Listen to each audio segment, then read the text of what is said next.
Hi, I'm Josh, welcome to my channel. In this video, I'm going to be doing the Blackathon Book Tag.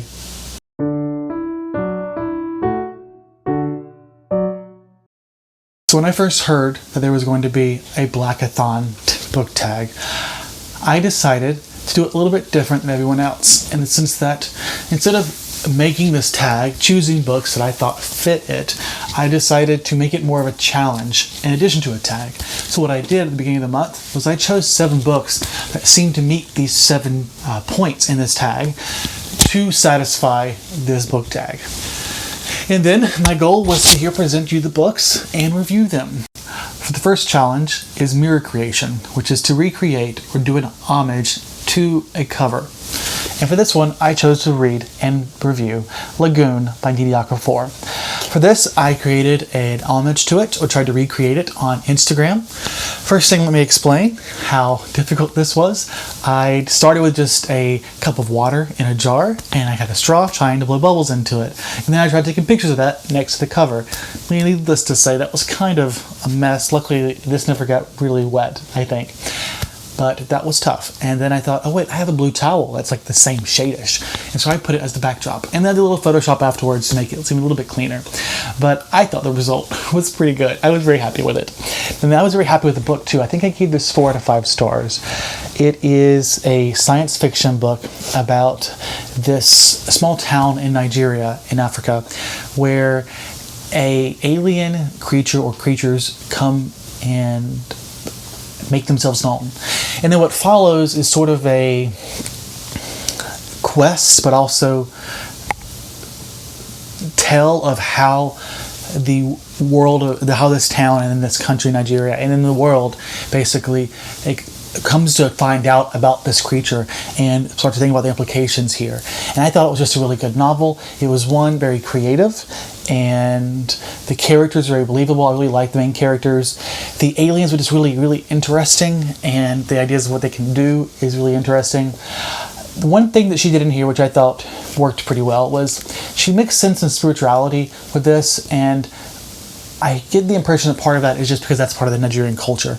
And while I'm not spiritual at all, I didn't find that it took away from the story, and I still just really enjoyed it. So I was very happy with this book, and I'm actually reading Lagurdia right now, which I'm pretty sure is tied to this book. If not, it's uncannily similar.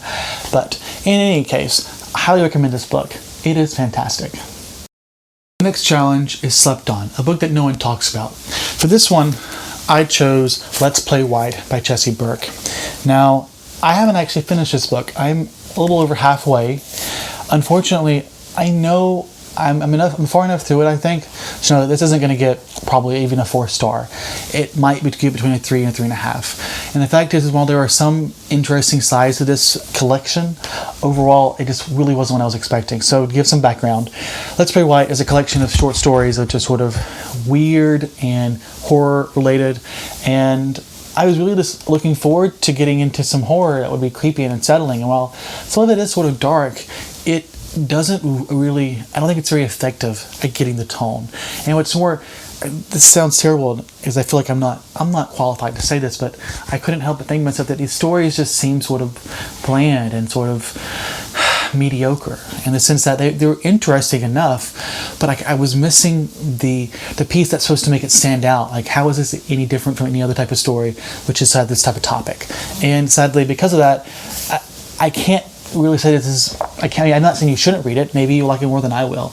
But personally, I needed more than just this one book as something that isn't talked about. So I chose to make my official choice here, as I mentioned, 2 books, to be The Good House by Tananarive Due. And this book did everything that I feel like the Let's Play White did not. It had a cohesive narrative. It felt fleshed out. The writing was really well done, and the tone was perfect.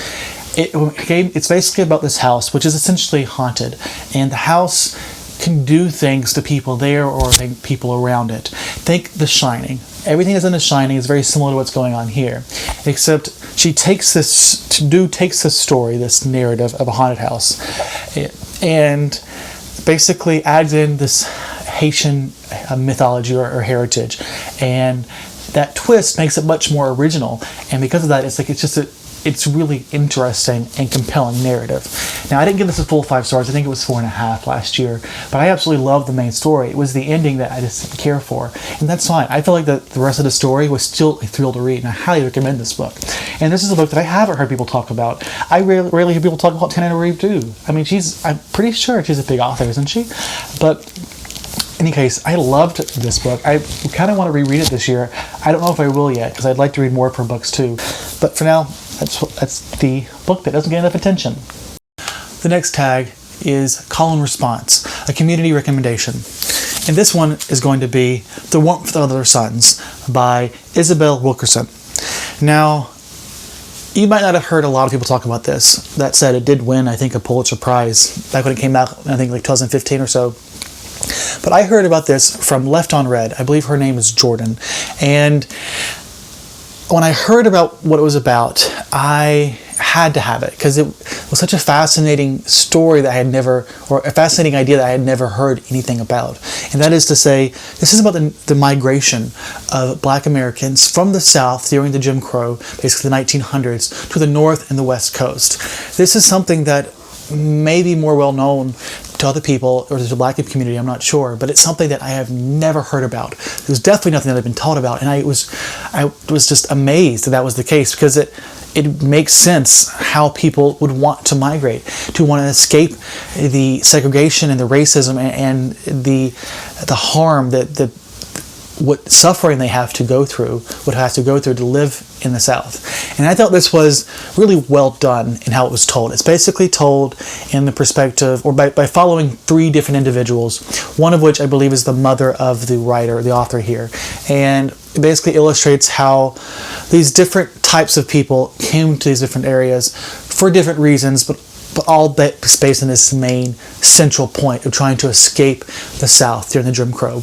And it also talks about how some people were hesitant to leave, and I think it really highlighted how dark of a history there is in America and how harmful an effect segregation has had throughout the last 100 years or more. And it also really just brought it home. Like, if you're from the South and you ever have trouble really appreciating just how close slavery and segregation is to us, I think this really helps. This takes us all the way up to, I think, the 90s or near that, where it talks about how, as the migration ends, how they begin to cope and to live and the harm they have to deal with. And it was just such a fantastic and moving book. I want to say I gave it 4.5, maybe 5 stars. I have to check my Goodreads. I'll make sure I put the stars here on the screen. But it was a phenomenal book. I don't see why I would give it less than a 5, actually, when I think about it, because it was just so good. Highly recommend this book. It is so damn good, especially anyone who has never heard of the Great Migration. BlackBoyJoy, a lighthearted comfort read. Now, I'm pretty sure this was taken from the contemporary series of challenges, which was a lighthearted read that had nothing to do with racism or the struggle. That's not quite what this one says, though, so I'm going to had some free leeway there. The problem was I still had trouble picking the right book. I think originally I was going to give you An American Marriage, but this did not seem lighthearted at all. This was a lot darker than I realized it was going to be. So I decided just to go with a book that I was already reading this month, which is the 3rd memoir by Maya Angelou, which is Singing and Swinging Getting Merry Like Christmas. And unfortunately, I didn't love this book. It was fine. It was an easy read and relaxing. The problem was that it lacked the heart and the emotion that I felt in her first 2. And from what I could find, this seems to be the least popular of all the autobiographies, so I'm really hoping the next ones pick up. But it was still fine. It was longer than the other 2. And honestly, the story was more cohesive than the rest of her books, the other 2 books, I mean. And that's not to say that 2 didn't come together. They held together just fine. I guess that what I mean by that is that there is a more continuous narrative here. The part of her life is her doing in a certain type of career field, and we follow her during her span in that career, and then we see where that ends. And in that sense, I think it made for an interesting or more complete standalone story. But at the same time, despite being this complete narrative, the takeaway felt kind of rushed. I can accept getting into this scenario, but by the end of it, we're supposed to be leaving it with a good sense of how she went from wanting to be in this type of career where she's away from her child to feeling like she has to be home for her child. And to me, it just felt like it was a rushed, abrupt ending. the writing also just wasn't as good. And I don't know, maybe it was just I wasn't feeling the story, and so I sort of had a negative view of all of it. I'm not sure, but I still gave it, I think, 3, maybe 3.5 stars. I know it's not a great recommendation here, but it was a lighthearted read, and I don't read a lot of those. Next one is BlackGirlMagic, a science fiction and fantasy book with a black protagonist, and that's going to be Binti by also Nnedi Okorafor. And I love this book. It was a great novella, basically set in the far future about this young girl who wants to escape her home. I believe she's also from Nigeria, if not a very similar town with similar beliefs. And it's about trying to break free of this sort of secluded home where they don't spend a lot of time out and about with this now intergalactic community. And it's her experience to try and be a part of it. And when she's out there, she comes across some kind of conflict, and she has to do some serious communication and negotiation with people and entities she knows nothing about. And I thought it had her being a very intelligent, strong character who was desperate to do something, to learn. And I absolutely adored it. I cannot wait to read the rest of these books. The next one is Pose, a book with an LGBTQIA plus character or author. And for this one, I chose Alice Walker's The Color Purple.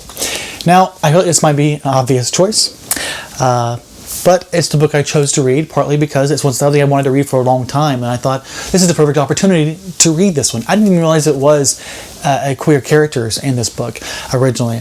But that was a big part of the story, of course. Before I talk about this, I realized I have read one other book that I could have mentioned here already, which is going to be Fledgling by Octavia Butler, which is basically just a lot of bisexuality in that story, and I thought it was just a really good book too. I know I'm doing this tag all wrong, but I'm sorry. It's one of the books I want to talk about. This one is, if you somehow haven't heard about it, it's about this young girl and her life during this time, which I want to say is probably the early 1900s, like 1800s, where she has this abusive father and then a husband who is also abusive, at least mentally, if not physically as well. I can't remember actually. And during this time, she meets this woman who she gets a strong connection to, and they form a very sexual and I think romantic bond. And it's basically about this narrative of how she grows and becomes independent from her husband, or rather learns to be her own self. And during all of this, we're also getting what's the word for, alongside this, we're getting a story about her sister in her time in Africa. And each of them are writing to each other over a letter, I believe. The letters aren't coming across. And it was a very touching story, very emotional. I ended up giving this 3.5 out of 5 stars. Not because I didn't like it, because I really did enjoy it. I think this is just because when we get to literary fiction like this, it's more to do with my own comprehension. I had trouble following along. I had to, I think, restart this a couple times, and I also had to look up some of the characters and what was going on. Once I did that, I was able to follow more easily. And I also think part of it was that I started it when I was traveling and I wasn't in the right mindset, so it kind of got an unfair advantage there. But in the end, I still recommend this. I think it's a good book, even though 3.5 isn't that bad of a rating. And I really enjoyed it. I can't wait to watch the movie, which I remember watching a long time ago as a kid, but I didn't really appreciate it. I mean, I have no memory of it, except I know it has, it's Whoopi Goldberg, even though it looks like I cheated there. Whoopi Goldberg. Anyways, highly recommend this. It was good, if a little difficult for me, and I really liked it. The last tag is My Kitchen, a book covering Black mental health or disability. And for this one, I chose to read Heavy by Keith Lehman. And this book is basically his memoir about his experience as growing up as an overweight black man and eventually losing weight in his adulthood because of the effect that has had on his mental psyche. And even to this day, him trying to overcome these feelings he has about himself and his perception, his looks, and his body, and also just his experience as living as a black man in America in general. And I thought this was a very well done story, very moving story. And in the end, I gave it 4.5 out of 5 stars. Thank you so much for watching. This concludes the Blackathon Book Tag. Hope you enjoyed the video. If you did, make sure you like it below and subscribe if you want to see more. And keep an eye out for my upcoming books I read in February.